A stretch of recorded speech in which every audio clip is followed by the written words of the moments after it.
Hello, Super, and congratulations on Berlin Major qualification, first of all. So, this stage has really looked like a return to form for you guys after an exceptional 2021 season. So, now in hindsight, now that you're back, what went wrong in stage one? Was it like just fatigue and burnout, like TSM said, affected them? And like, what did you change to improve again? I think following invite, I think there was definitely some burnout because we were also the only team last year for NA at least that qualified for every tournament, and then we also played NA finals, so we just basically nonstop played the entire year, and then even through February for invite. So I do think there was some burnout there, and I also think or I definitely underestimated the impact of attacker repick. Hmm. We kind of thought we could just run back our the same maps that we always pretty much dominate NA on, and that it wouldn't, attack or repick wouldn't change things, and obviously it did. It makes it easier to attack, so some of the teams that maybe struggled on attack before were all of a sudden really good at it. So I think it was a combination of some burnout, and then just kind of us underestimating or even undervaluing attacker repick. Yeah, fair enough. That really changed. I think a lot of people undervalue attacker repick. Obviously, you guys were, or at least the team was essentially relegation candidates at one point. Oops, I think y'all got to. There we go. Okay. Obviously, My at bad. one point, the team were relegation candidates before you joined, and then you joined, you turned them to the Sonics, and you guys went to like the best in NA. So is it like a lot as well harder to stay up at the top, being the best in NA, rather than make the climb up there? Yeah, I mean, it's always easier to be the underdog, right? Like a lot of last year, even, maybe not towards the end of the year, but like stage one, it was like an underdog story that the Sonics are all of a sudden good with this kind of, the former United roster. And then stage two, it's like, were the Sonics really that good, or was it kind of just like a lucky stage? And then stage three, it's like, okay, the Sonics are pretty good.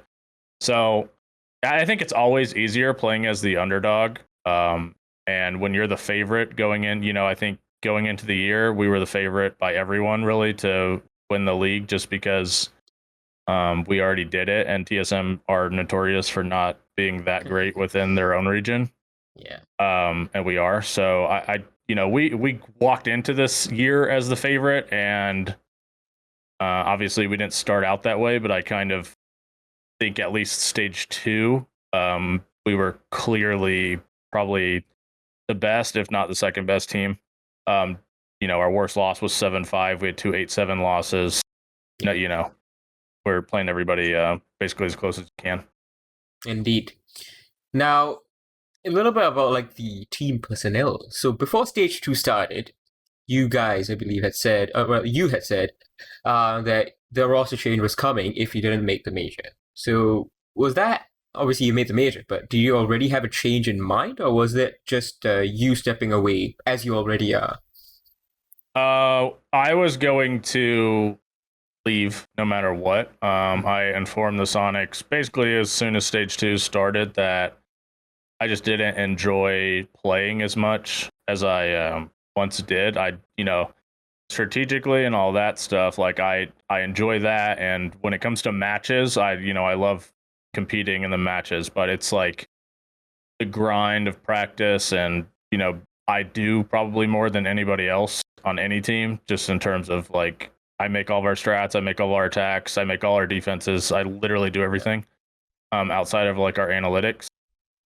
So for me, it just like I just didn't want to do it anymore. So I told the org at the beginning of this stage that this was going to be it for me. And yeah, I mean, in regards to if anybody else would have been changed, I can't say.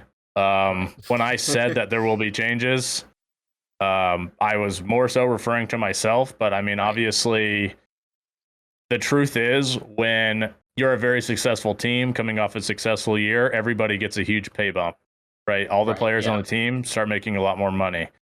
And if all of a sudden your team is now bottom of the barrel, you're You not going can't to keep justify wanting to that. pay the Yeah. same people that much money. So it even was in a way out of my hands. Like if the Sonics were bad and we're paying, all these players so much money, then something's got to give, right? If you're getting more money, if you ask for more money, you want more results. And if you're not giving the results, then you didn't, things change.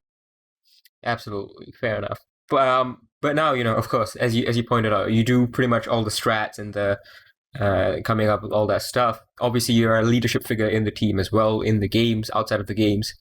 How much of a loss will the team feel with you stepping away from the playing role? I don't know. I guess that's remains to be seen. Obviously, everybody knows how much I care about the team. I wouldn't leave it if I thought it was just going to be like a disaster. We have a list of some extremely good players that we are hoping to acquire. One of them, obviously, not multiple. Yeah, I mean, you're So not McLaren F1, so yeah, so like if we can, get one of these players, I'm confident that the team will continue the success that we've had. That's certainly not to say there won't be some bumps in the road a little bit because there's never been a Soniqs without me. There's never been a different IGL on the Soniqs. Nobody's ever made this. Well, that's not true, actually. Easily kind of IGL, but it's just going to be different without me here. Not only from an in-game standpoint, but I think the leadership kind of, we have a really high energy group, and I'm not. So it's kind of me calming guys down a lot and that kind of thing. So it's gonna, I'm sure it will be an adjustment for them. But if anybody's expecting this team to all of a sudden go back to like United days where they're like just not doing well at all, I don't see that happening. And I would be very concerned if it did, obviously.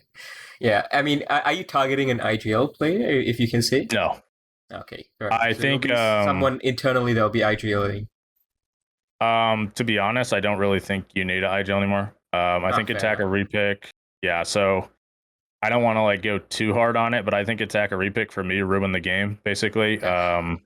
It removes like a lot of in-game leading, really. You can just, a lot of these teams like Astralis, like Xset, they just have several different takes for each site. You're guaranteed to know which site it is, so you can always just run one of these takes. You don't really need an IGL for that. You just need people who can make plays, and that's what we're going to go for. We're not no IGL. We're just going to kind of try to make plays around the takes. Cool. Fair enough.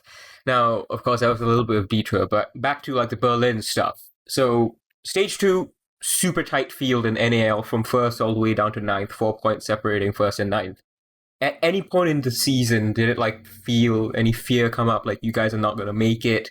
Particularly maybe, I guess, after the first week where you took 2 losses or that shock loss to Mirage on the penultimate playdate.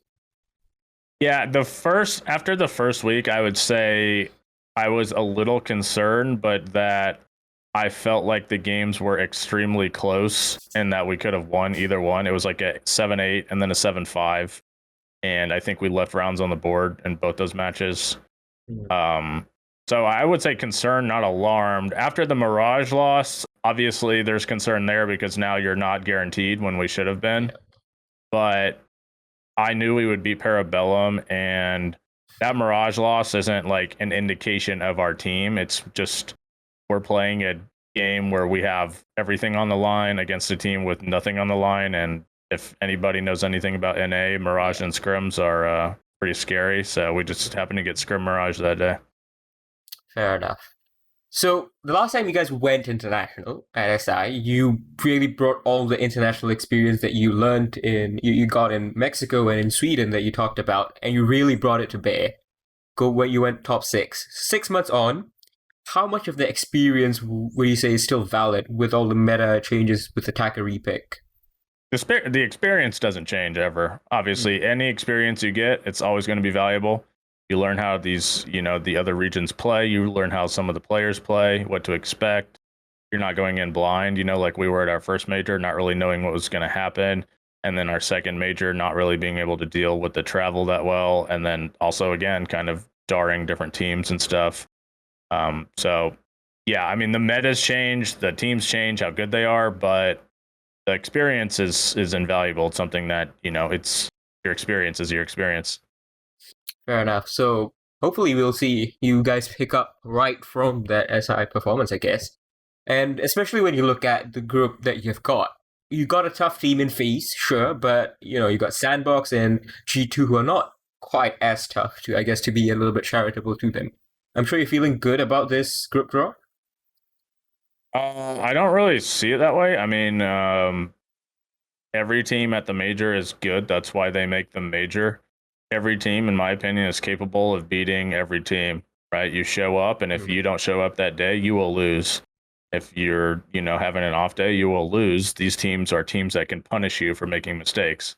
So I don't think any group is easy, and I don't think we have an easy group by any means. I expect every game to be a challenge. All these teams deserve to be at the major, or they wouldn't be there.